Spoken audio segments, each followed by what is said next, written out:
Hello and welcome to the Literary Spiral podcast. I'm your host, Nicole Vergara, and if you're a fan of psychological thrillers, you're in for a treat today. My guest is Liv Lowry, whose novels Pretty Dead Things and Your Deepest Darkest Secret explore the dark corners of human nature and secrets people keep and the unexpected twists that make psychological thrillers so addictive. Today we're going beyond the pages. We'll talk about where Liv's ideas come from, how she crafts suspense that keeps readers guessing, what it's really like writing characters with complicated secrets. So grab your coffee, settle in, and let's welcome Liv Lowry to the show. Thank you so much for being here. Thank you for asking me. Of course. So I'm going to get right into it. For the Okay. listeners who haven't discovered your books yet, how would you describe Pretty Dead Things and Your Deepest Darkest Secret without giving anything away? Well, both books are dark and twisty psychological thrillers for sure. And if you enjoy complicated women, complicated family relationships, and endings that you won't guess, then I think you'll enjoy my book. Absolutely. I have both of them right here. Shameless Yeah. plug. Yeah. So what made you first fall in love with psychological thrillers as a reader and eventually as a writer? That's actually a really great question. When I was a teenager, actually, I went to the library probably every week and I got really into Nordic noir.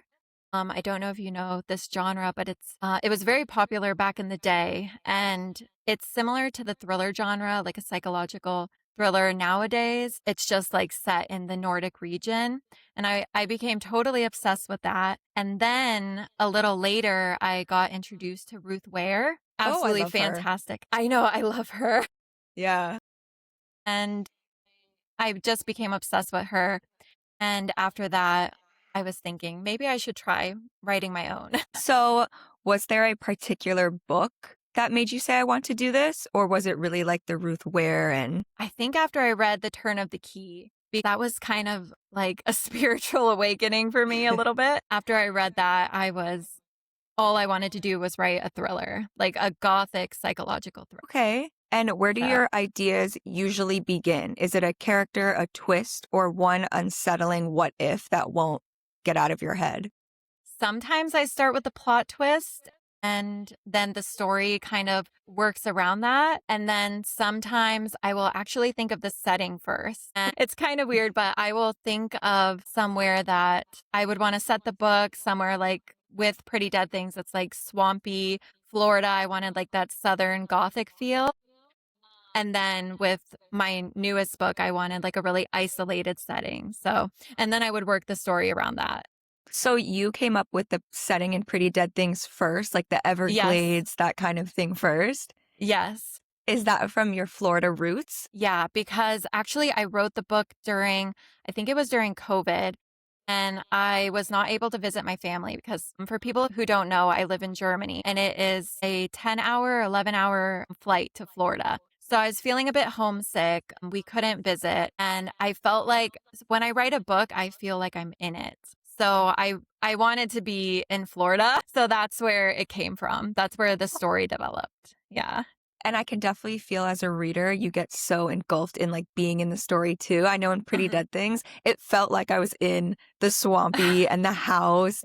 With the isolation with Your Deepest Darkest Secret, it felt like you were in that cabin near the school. Right. You just so immersed in it. I'm so glad. I loved it. So when you're writing suspense, what's harder, surprising the reader or making the twist feel earned? Oh gosh. Honestly, probably surprising the reader. Well, that's actually a hard question. Maybe surprising the reader just because I feel like every time I write a book, I will have some people say, the ending shocked me so much.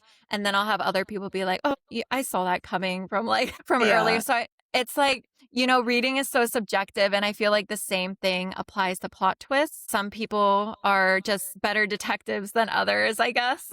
Yeah. So, I also feel like you don't really, like every book doesn't need such a crazy plot twist. Sometimes it is just about like the atmosphere and the characters. Right. Yeah, I totally agree. But did writing your second thriller feel easier because you've done it before or harder because you felt like their expectations were higher? Oh gosh, it was definitely harder.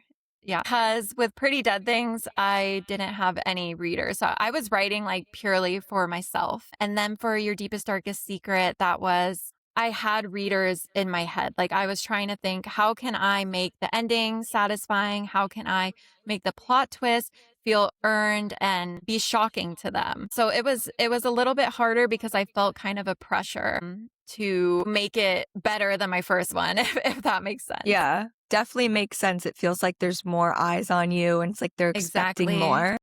Yeah. Exactly.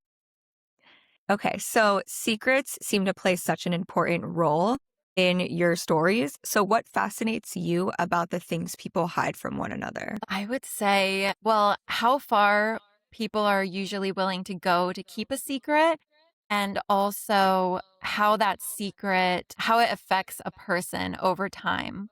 It, I feel like a secret eats away at you when you're holding it, when you're hiding it from other people, and it weighs heavily on your conscience. So it's just fascinating to me to see like how people tick like that in my thrillers and why they would keep these secrets and how it affects them long term. Yeah, it's it's interesting to me. That's so interesting. I feel the same way. Like when someone keeps a secret, really, what's it doing to them mostly? Exactly. Because it's usually out of they either don't want to upset someone or it's a very like insecurity.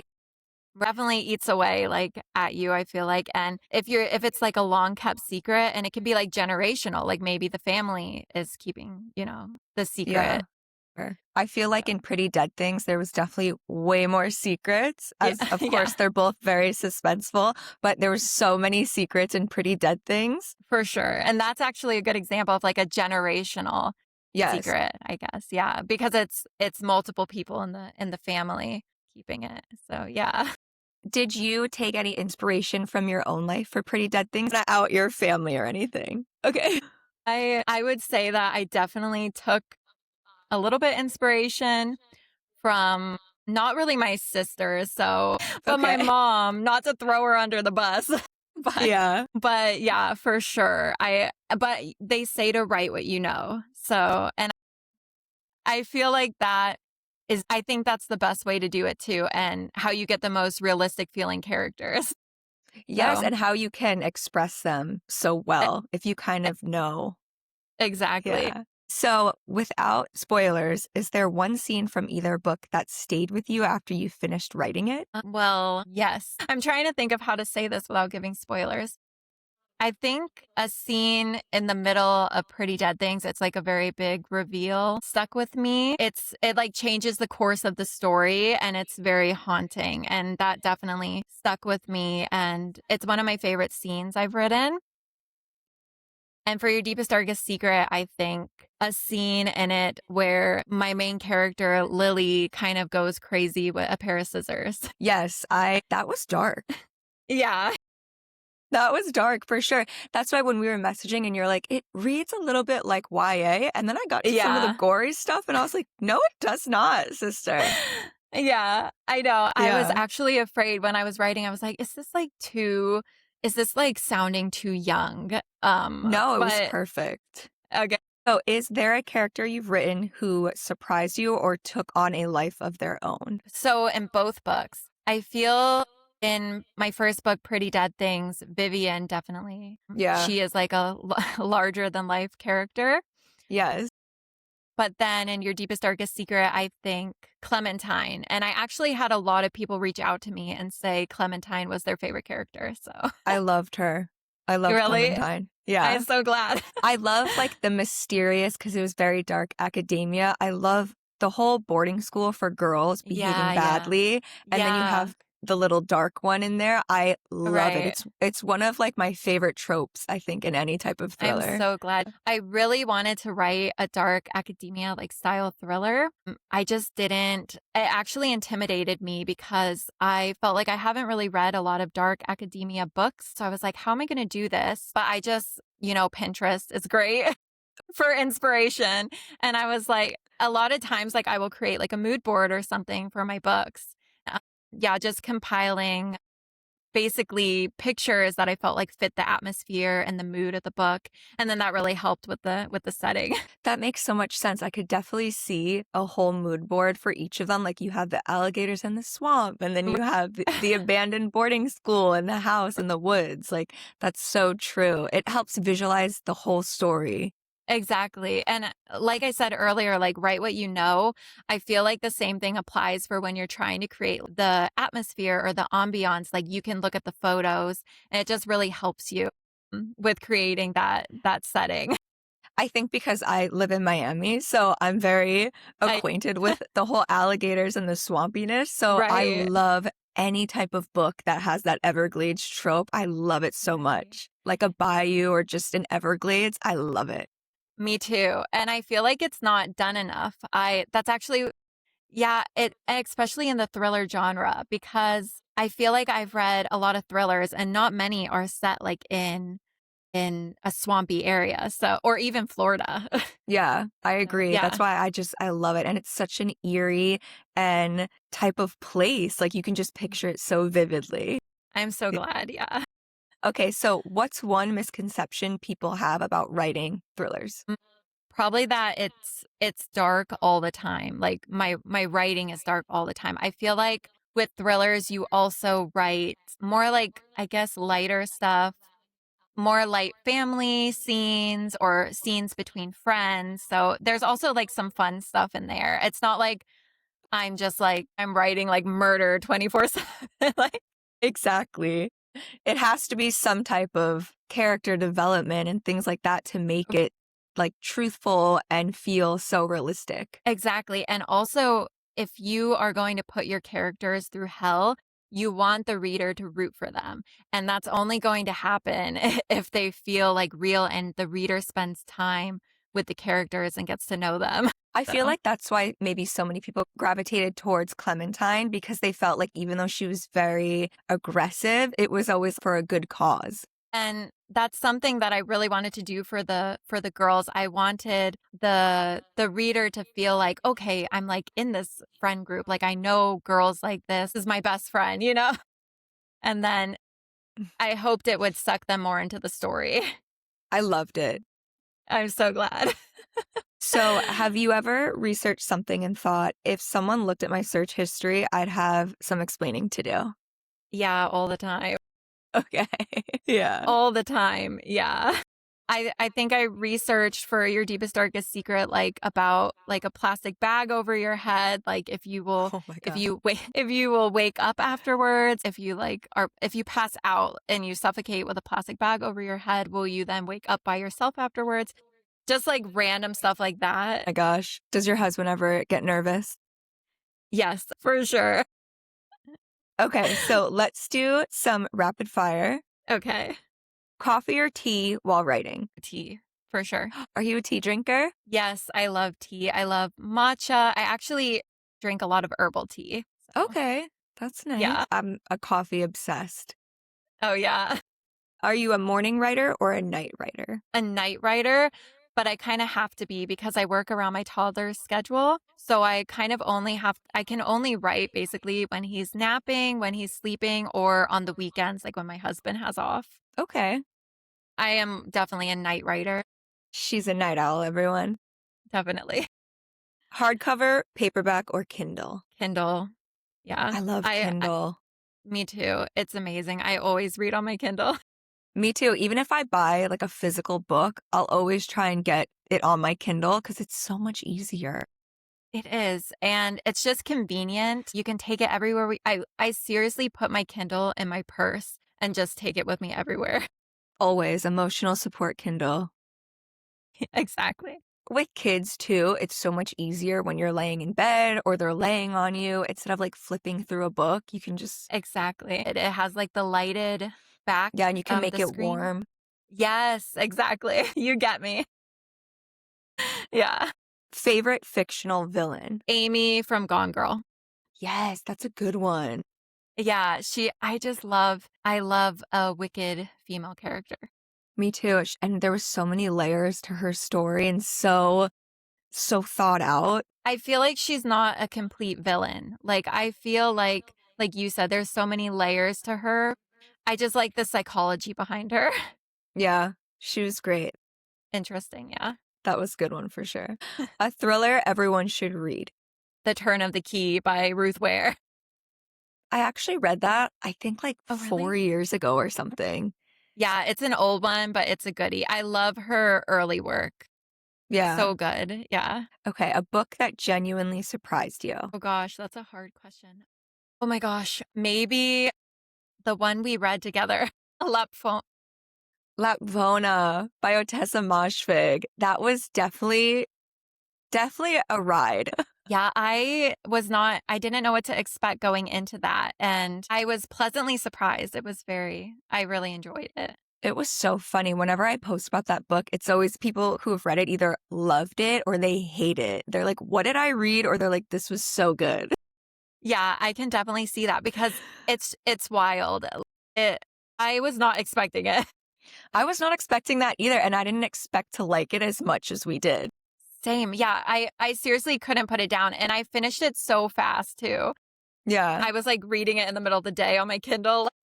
I actually did the audio for it. So I would be like cleaning and stuff. And when they would do the Lord's voice and stuff like that, it was so funny. Really? Yeah. That's a good one. I definitely have to check that out now on audio.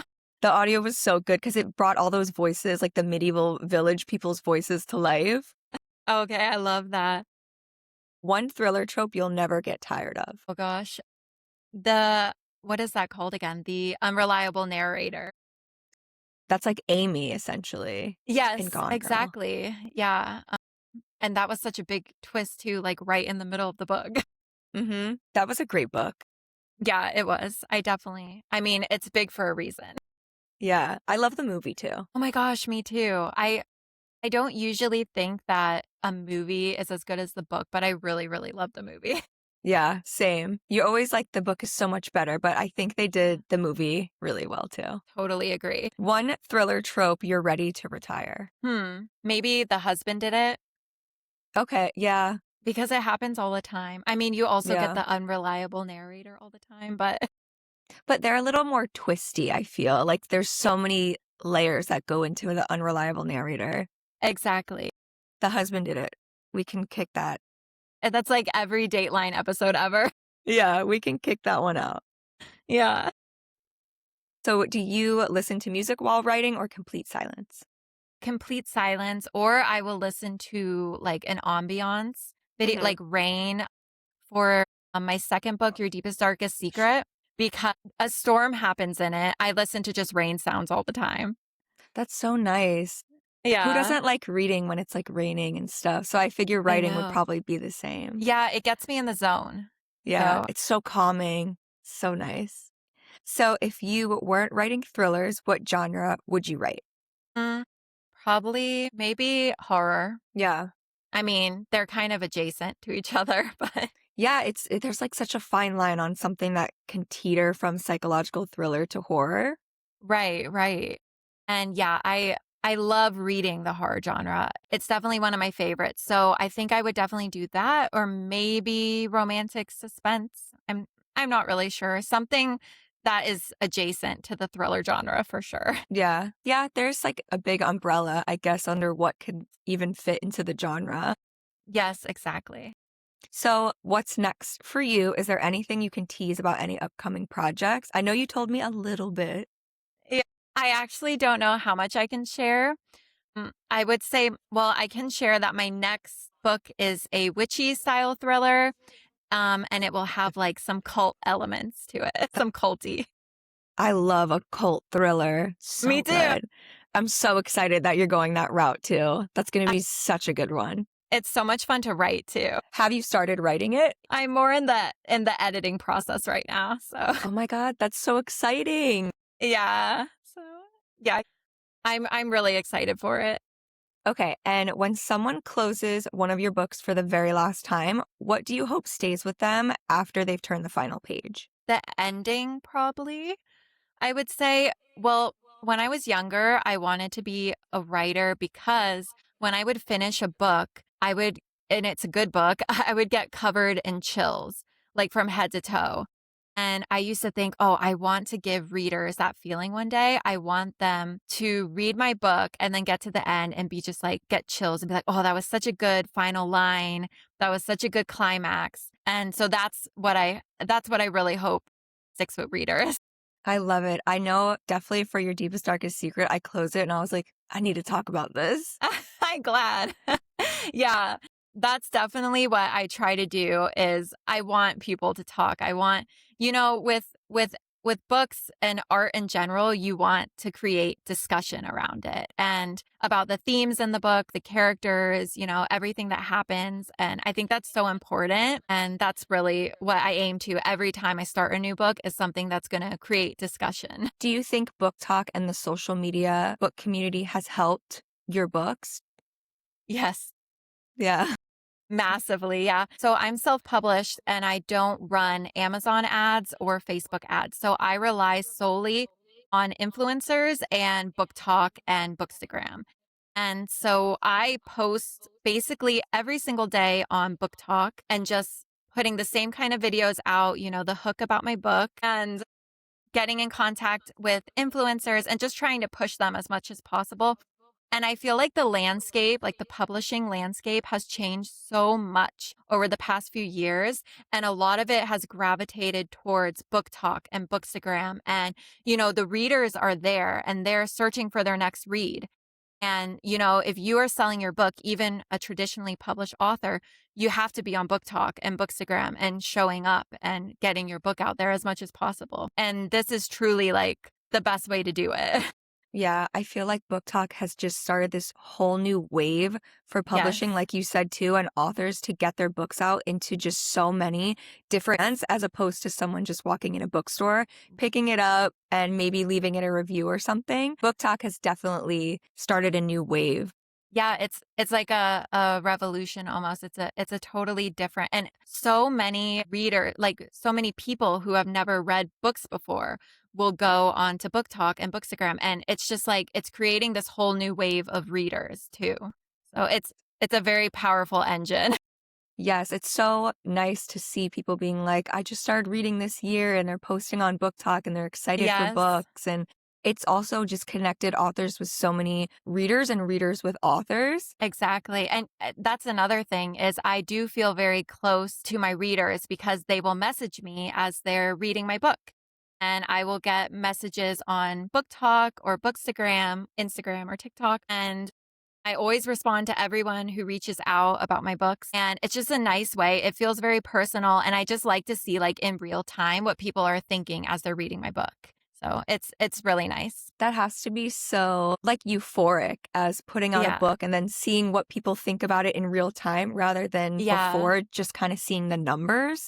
Exactly. And I feel like it also has helped me grow as a writer because you see what people are thinking of the book. And this is why actually I kept what readers would think in mind when I wrote Your Deepest, Darkest Secret because of my experience with Pretty Dead Things and all the readers who reached out to me. I was like, okay, so with this book, I want to make sure that every reader who writes me is like feeling satisfied and they feel shocked by the ending. And yeah, it definitely influenced me a lot how I write my books and also how I promote them online. Yeah, we love the book talk space. Yeah, it's amazing. And they're so supportive. They're so supportive.